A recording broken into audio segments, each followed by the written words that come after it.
Yakinkah di tubuh kita, di baju kita ini tidak ada debu? Pasti ada debu. Yakinkah debu itu bersih? Atau debu itu bercampur dengan kotoran-kotoran kucing, kotoran-kotoran ayam yang sudah kering? Maka yang sulit untuk dihindari seperti itu, dia masuk pada najis, namanya najis ma'fu anhu, najis tapi najis yang dimaafkan. Oleh karena itu, ketika kita membuang dahak atau membuang ludah yang harus kita buang, karena kalau kita nggak buang, kita nggak bisa mengucapkan bacaan-bacaan Al-Quran karena terlalu penuh di dalam mulut kita. Maka pada saat itu keluarkan ke tangan, kemudian oleskan ke baju kita, jangan ke baju orang lain, nanti marah orang lain. Iya. Begitu yang disebutkan oleh Imam Syirazi di dalam Allahi wa barakatuh.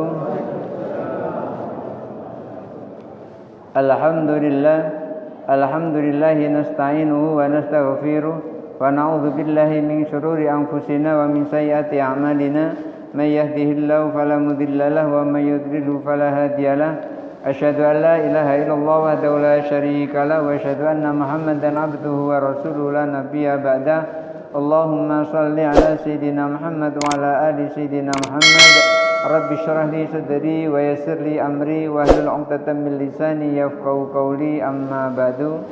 Bapak Ibu hadirin yang dirahmati Allah, alhamdulillah kita masih diberi oleh Allah kesehatan sehingga kita bisa sama-sama qiyamul lail, kita bisa menegakkan malam Ramadan. Man qama ramadhana imanan wa ihtisaban ghufira lahu ma taqaddama min dzambi. Siapa orang yang mendirikan salat di malam bulan Ramadan, maka orang itu akan diampuni dosa-dosanya yang lalu, ma taqaddama min dzambi. Mudah-mudahan itu termasuk kita semua. Amin Allahumma amin. Bapak Ibu hadirin yang dirahmati Allah Subhanahu wa taala, ketika seseorang melakukan sholat tentu ada yang perlu dihadirkan pada diri kita. Kalau kita tidak menghadirkan sesuatu dalam sholat itu, maka sholat itu nanti akan menjadi sekedar sholat saja, tidak ada banyak manfaatnya dan tidak ada banyak artinya. Apa itu? Ketika seseorang sholat, maka pada saat sholat itu labudda alaihi huduru arba'ah, maka orang itu seyogyanya untuk menghadirkan 4 hal. Kalau 4 hal ini nanti dihadirkan di dalam sholat kita, maka sholat kita akan menjadi naik, sholat kita akan sampai kepada Allah Subhanahu wa ta'ala. Apa itu? Yang pertama hudurul qalbi. Yang pertama adalah harus menghadirkan hati pada saat sholat. Ketika kita sholat jangan sampai kita biarkan hati kita pergi kemana-mana. Kadang-kadang ada orang sholat hatinya keliling masjid dan bahkan sampai ke pasar, dan bahkan ini di akhir-akhir Ramadan ini hatinya sudah sampai ke kampung halaman. Pagi sholat itu badannya ada di sini tapi hatinya ada di kampung halaman. Yang seperti ini orang sholat tidak jujur. Kenapa tidak jujur? Raganya sholat tapi batinnya tidak sholat, hatinya tidak sholat. Maka supaya sholat kita ini menjadi sempurna, maka pada saat sholat kita harus menghadirkan hati kita. Oleh karena itu, kalau hati kita mulai jalan-jalan pada saat sholat, apakah mikiri zakat, apakah mikiri hutang yang belum terbayar, atau mikir yang lainnya, baju lebaran yang belum dibelikan, maka pada saat itu segera langsung tarik. Jangan sampai dibiarkan hati itu lari kemana-mana. Memang hati kita itu kadang-kadang liar kalau kita tidak menggenggamnya. Kalau kita mau menggenggamnya, kita bisa menggenggamnya, maka hati kita akan tunak. Ada seorang tabi'in yang ketika dia sedang sholat di masjid, sedang iktikaf di masjid, hatinya gelisah. Ketika hatinya gelisah, dia berbicara kepada dirinya sendiri. Apakah kau mau keluar dari tempat yang lebih baik daripada masjid ini? Apakah engkau ingin berkunjung ke tempat tetanggamu? Apakah engkau akan berkunjung ke tempat saudaramu? Apakah engkau berkunjung ke tempat temanmu? Kemudian ia bentak dirinya sendiri, tunaklah di masjid ini, karena inilah tempat sebagus-bagusnya tempat. Dia berbicara dengan dirinya sendiri untuk mengalahkan nafsunya. Maka ketika seseorang sholat, kita juga harus bisa menundukkan hati kita, supaya hati kita ini tidak jalan kemana-mana, supaya hati kita ini tetap berada di dalam posisi kita sholat. Yang kedua, Ketika seseorang sholat, ia harus syuhudul akli. Akalnya ini dibuat sadar. Jangan sampai kita sholat akalnya tidak sadar. Ketika orang sholat akalnya tidak sadar, maka itulah yang terjadi ketika sholat. Kadang-kadang rakaatnya tertukar, kadang-kadang rakaatnya lebih, kadang-kadang rakaatnya kurang. Itu karena tidak menghadirkan akal. Akalnya tidak sadar. Ketika kita sholat, tetap akal kita harus sadar. Kita harus mengerti, kita harus paham sekeliling kita. Bukan berarti kita harus memandang kanan dan kiri, tetapi kita harus paham. Oleh karena itu ketika akal kita sadar, imamnya salah, langsung ditegur oleh makmum yang akalnya sadar tadi. Kalau laki-laki ditegur dengan mengucapkan subhanallah. Kalau perempuan ditegur dengan tepuk tangan. Seperti ini. Tepuk tangannya adalah punggung ketemu dengan perut tangan. Punggung tangan ketemu dengan perut tangan. Seperti ini. Nggak boleh seperti ini. Nggak boleh. Apalagi tepuknya seperti ini. Seperti itu nggak boleh. Batal sholatnya. Kalau tepuknya seperti itu. Maka tepuknya cukup punggung tangan ini ketemu dengan perut tangan.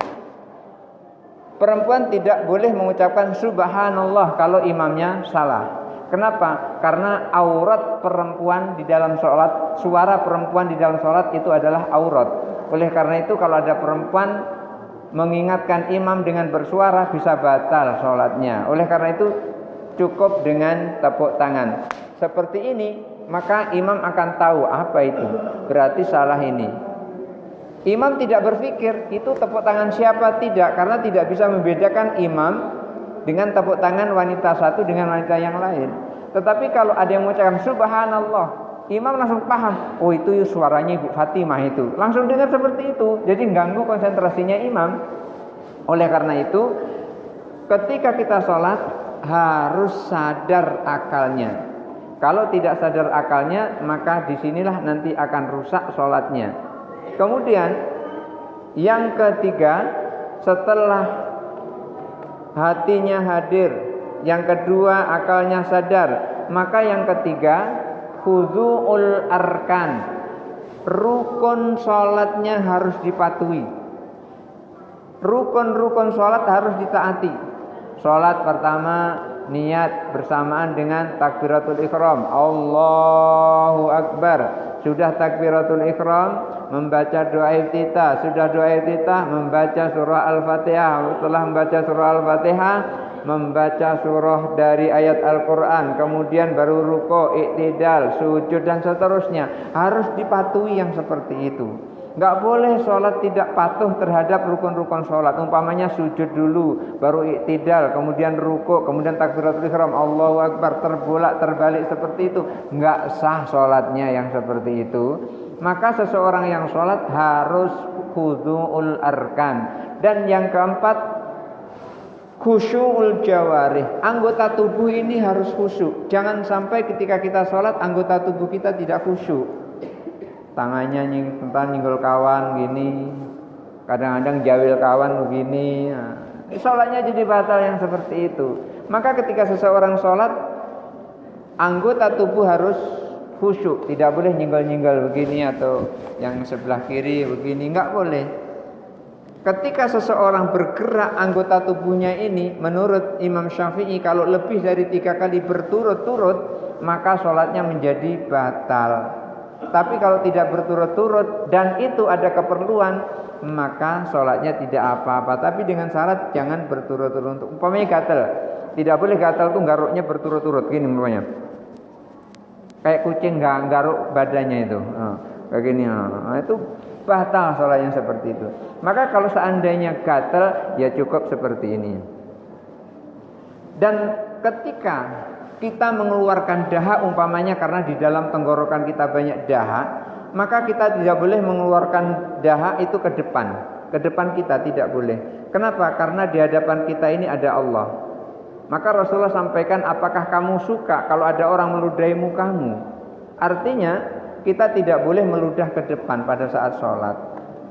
Lalu bagaimana kalau sebelah kanan? Jangan meludah ke sebelah kanan, karena sebelah kanan kita itu ada malaikat yang mencatat kebaikan kita. Lalu bagaimana caranya?